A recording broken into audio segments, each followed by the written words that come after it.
Hey guys, my name is Blast, and today we will be talking about The Evil Within. So, I first played The Evil Within for YouTube back on my other channel, Sarcastic Prophet, like a long time ago. A long time ago, I mean like 2 years, I think. I mostly played just for the achievements, but once I finished it, well, I think I'll save that for later.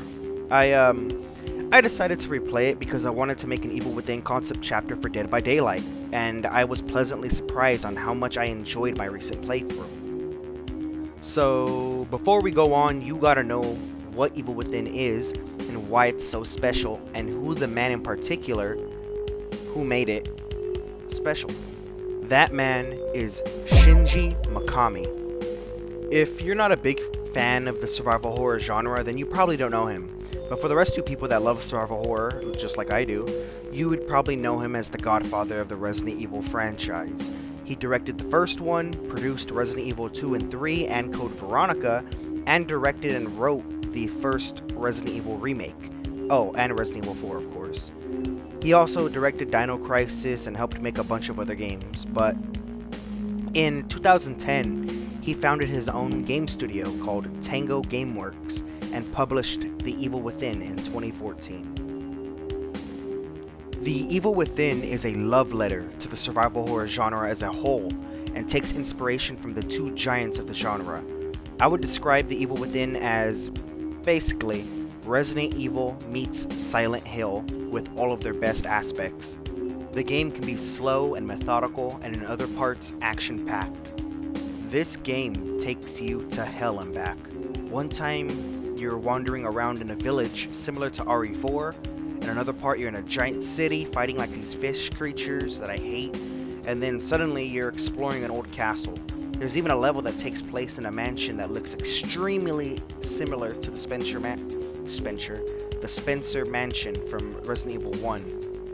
It's just crazy because you start off running away from a dude with a chainsaw, and at the end you're fighting an unimaginable horror with a rocket launcher. This game is scary, brutal, and unapologetically badass. Now, what's the game about? We start off the game with 4 cops driving to Beacon Memorial Hospital.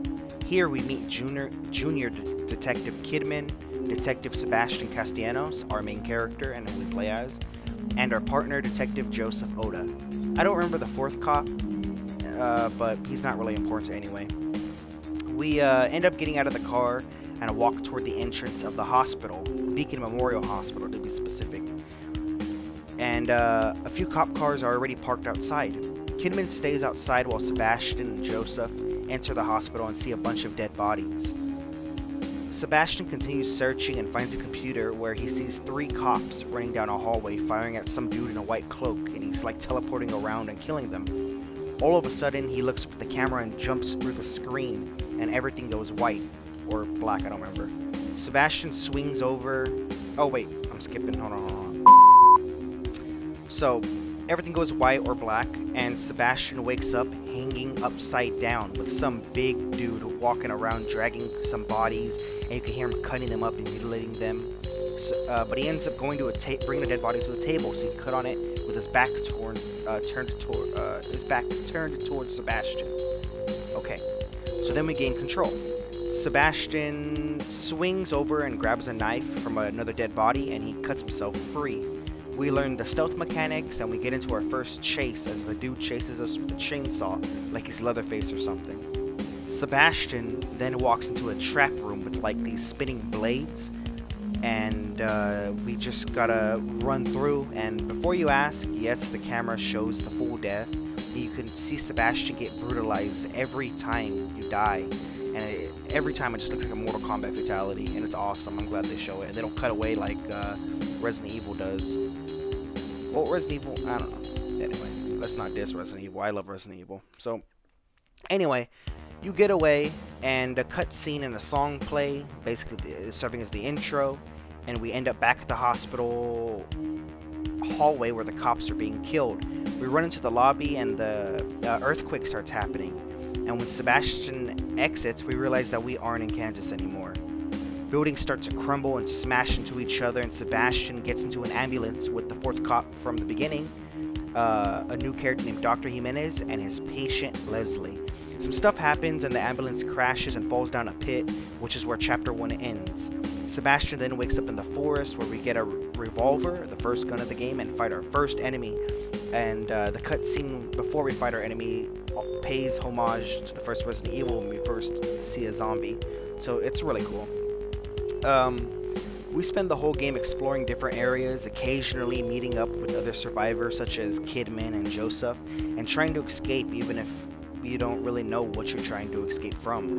And that's where I'll end my synopsis. I say that word in every one of these reviews, and I still have trouble saying it. I might be a little retarded. So, yes, if you love survival horror games, this is a must-play for you. As for the rest of the people just watching the review, what did I like? I loved the melee combat. As a Dead Space enjoyer, I admired and fell in love when Sebastian would swing his fist and stomp enemies, desperately trying to push them away. Amazing. Speaking of enemies, I fell in love with the enemy abundance and their individual designs. We fight normal zombie types, so just basic fodder. These giant fish, and I hate them. They kill you in one shot. It's like I'm playing Mario or something. I gotta platform and get out of the water before I get eaten by a giant tuna fish. There's also these invisible enemies that it's not like Wraith from Dead by Daylight or the Predator. Like, you literally cannot see them. You can only see them. You can hear their footsteps and them rustling around. But otherwise than that, you just gotta shoot and hopefully you land your shot. And when you shoot them, they blink for a second, so you're able to see where they are. So it's a pretty cool enemy. There's also an enemy that summons the arms of another enemy, of a sub-boss. It wears a cloak, like the main villain, Ruvik. I don't know if I said his name yet. That's the main villain of this game. It looks like him, but without a face, and he summons like these clawed arms of like the witch from Left 4 Dead out of the ground, and it's like a trail of blood and arms just being thrown at you, and it's amazing. It's scary, and it's awesome. There's also enemies that use guns and explosives, which aren't very notable, but they're there. They help spread out the abundance of enemies. And there's also giant ones that look like spiders that chase us while we're trying to get away in a torn up bus. So it's pretty yeah. I love how messed up they look. Some look like normal Resident Evil type zombies and BOWs, and some enemies look like they'd be at home in Silent Hill. I love how the game is legitimately scary. The jump scares are few and far in between, so most of the scares come from the sound design and the screen effects and the overall stress of never having enough ammo. The reason why I get nervous playing the original Resident Evil is the tank controls, and I appreciate that because that adds to the horror. With the same way in Evil Within, with the bars on the top, I'll probably mention this again later, but there's two bars. Like if I can't remember what they're called, and I took a film class. I'm so stupid. I can't remember what they're called, but there's a bar on the bottom and on the top, and they help give it they help add to the immersion, like you're watching a movie. That pissed me off so much, dude. It's like, it feels, yes, I feel immersed, but at the same time I feel like I'm watching a movie, so I'm like far away. It takes me out. I don't know, maybe it's just me, maybe I'm just being a crybaby. Maybe it's the critic in me just nitpicking. The story is pretty intriguing, but I had to get a better understanding during my second playthrough, and now I have a better understanding. I loved all of the minor details throughout the game. The game doesn't hold your hand. It gives you some plain hints, and you're expected to put it together. During the city section, you could shoot the oxygen tanks on a firefighter zombie, I guess, to blow them up. Another example is when you fight some chainsaw Roombas that you're not allowed to kill them normally by shooting them. This frustrated me during my first playthrough. However, in my second playthrough, I figured out that if you shoot them with an electric arrow from the what is it called? The crossbow, they die. They straight up just die. They're easy. I never put two and two together until I tried it, and I like that. I learned something new in my second playthrough, and I'll probably learn something else in my third playthrough. I like that. I like learning new things in video games that I like. And speaking of second, third playthroughs, the game has replayability. I finished my second playthrough and I still haven't finished my upgrades, and I still have to play the game in survival and Akumu mode, which are like the two hardest difficulties. The game is a good length, coming in around 9 hours my second playthrough and 13 hours my first playthrough. But if you speedrun the game for the achievement, you can beat the game in under 5 hours, which I don't think I'm going to get the achievement, but if you want to, it's there. The puzzles are pretty simple and not overly complicated, like some of the old Resident Evil and old Silent Hill games. You just gotta pay attention to the environment or listen to something nearby. For example, there's this room where you have to place the slab correctly on the wall. If you don't, spikes will come out of the wall and kill you. All you gotta do is flip the slab over and realize that one side is bloody and the other is not. The bloody side has blood that belongs to the previous victim that's being held up by some spikes. Plus the blood splatter on the wall matches the one on the slab. So all you do is flip the slab to the non-bloody side and you solve the puzzle. Most are not that simple, but they require the same level of understanding. Now, what did I not like? I know it's for style and immersion, and here's where I bring it up again, but I didn't like the bars on the screen. They annoyed me most of the time, but they looked great during the cutscenes. Absolutely awesome. But gameplay-wise, I just didn't like them. I'm so glad they took them out in Part 2. But it's optional. In Part 2, I know that you could bring them up again. Can't wait to review that and play it again. So, next part. I don't like how bland and boring Sebastian is in this game. I get that the story doesn't really involve him. He's just our vessel, our viewer. But some nice characterization would be nice. All we know about him is that he's a stoic alcoholic with some kind of trauma that is not mentioned at all. I can't fault the game that much though, since Evil Within Part 2 revolves a lot around him and his family, and he gets fleshed out a whole lot more in Part 2. So I'll give it slightly of a pass. I don't own the DLC where we play Kidman, and I feel like I'm missing out on a lot of context, which kind of pisses me off. I can't really say much though, since I gotta get my money, not my funny up. The shaking camera gives me a minor headache, so I gotta take frequent breaks, but otherwise those are all my major concerns and dislikes.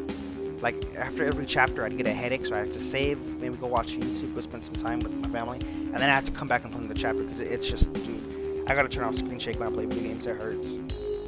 So, I'm glad Evil Within exists. I love Resident Evil, and I love Silent Hill. I've played like 90% of the Resident Evil games, and I've only played Silent Hill 2 because I only own the remasters. I heard the Silent Hill 2 remaster is playable as long as you have the original voices, and I enjoyed it.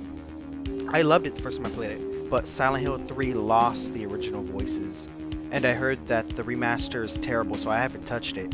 I wish I could play Silent Hill 1, but Konami seems to hate Silent Hill and its fans for some reason.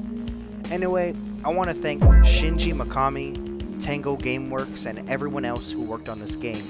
It's a truly underrated survival horror masterpiece, with the perfect blend of action and horror, like peanut butter and chocolate. I hope Evil Within one day becomes popular and gets the recognition it deserves. I'm giving the Evil Within an 8 out of 10.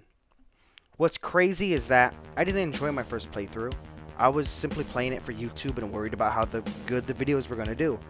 They ended up failing, but playing it for myself without the worry of beating the game, I enjoyed every minute, every kill, every scare, and every death I had in the Evil Within. I thank you all for watching. I hope you enjoyed. Leave a like, drop a comment, and subscribe if you want to see more from me. I greatly appreciate you, and thank you again for making it this far into the video. Now, Alan Wake, you're next. I'm reviewing you next, buddy. So, bye-bye everyone. I'll see you in the next video.